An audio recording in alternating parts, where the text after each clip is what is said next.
Hello, I'm the Millennial Critic, and I'm not knocking off anyone. Well, seeing how there was a reboot recently in this franchise that was the equivalent of what Tim Burton did to Planet of the Apes, I figured that we should all take a look back on the original one that led the way for this franchise. So this is The Transporter. For those of you living under a rock and never heard of this movie, this is about Jason Statham playing a courier for criminals. It's got Jackie Chan style fighting and some fun car chases, and it led the way for 2 sequels, a 12-episode TV show, and, as said earlier, a piece of shit reboot. But does it still hold up today? Let's find out. So the movie starts off with the transporter casually driving to his job. And one of the first things I noticed about this movie was the soundtrack. The whole thing just sounds like something off of an 80s movie. Holy.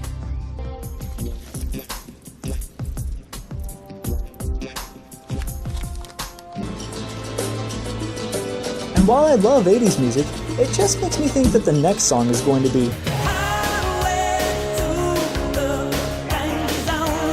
But once the transporter gets to his job, we really see who he is. Everything about this guy just screams professional.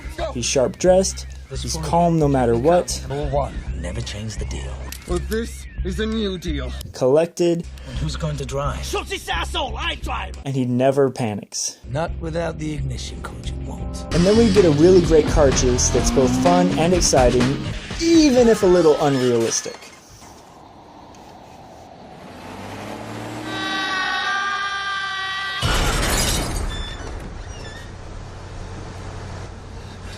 We then learn a little about his life. Ex-military, very organized, and has a suspicious friend in the form of an inspector, who looks a lot like Davey off Grand Theft Auto 5.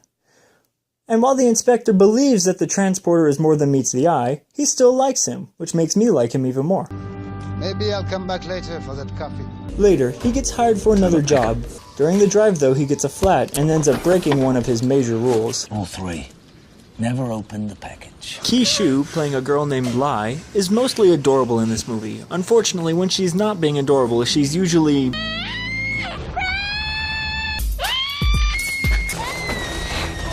yeah, she's usually that.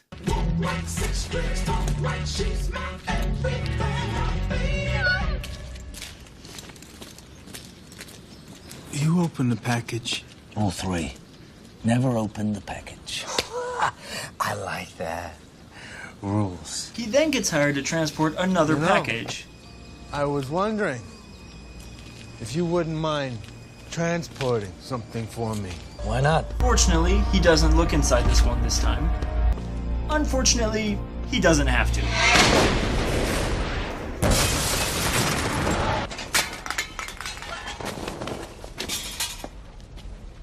It's time for an ass whooping!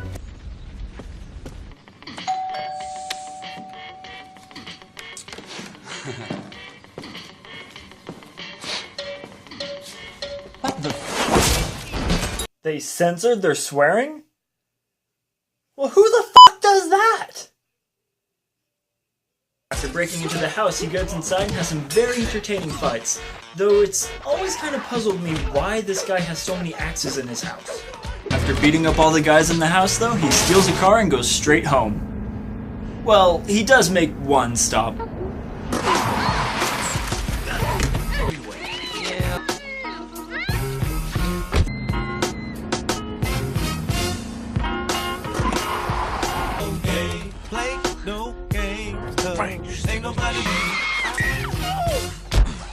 The next day, things seem pretty normal. They have breakfast, they lie to the inspector some more, until someone with the worst aim in the world fires a missile at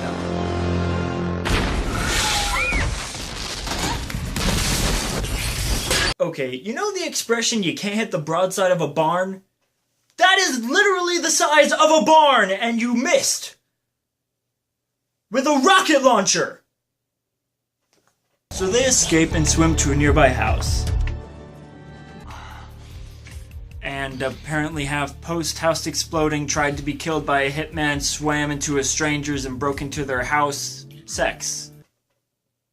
Is there any other kind? Lai then convinces him to help her rescue a container that's smuggling 400 people into the country. My father, my sisters, the only one who knows the container number is that guy. Surprise!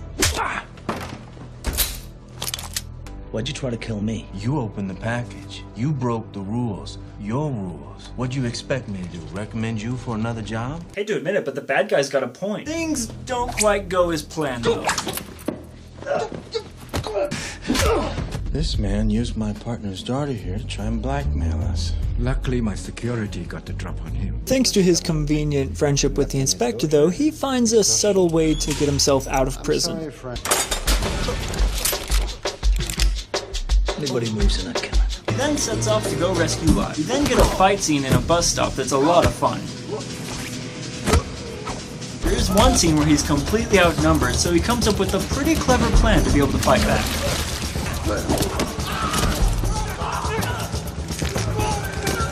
So Jason Statham, half naked, wrestling a whole bunch of other guys while covered in oil. Really trying to ignore the homosexual undertones here, but I'm not succeeding. The transporter then kills a man and then jumps out the window to avoid getting shot. Well, I guess that means all the homosexual undertones are...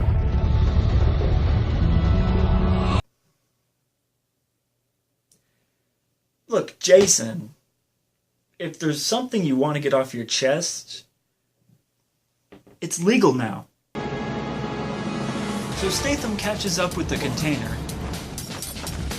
After dispatching the most explosive cars ever, and starts a part of this movie I like to call, What can we steal from Raiders of the Lost Ark? Like kicking the guy off with the door, or getting thrown through the windshield and landing on the bottom of the truck. Except in Indiana Jones, at least they explained how the f*** he did it, then jumping back in and throwing the bad guy out.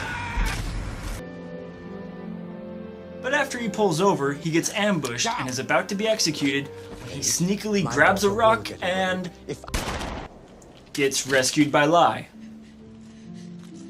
So I guess there really wasn't a point to the rock.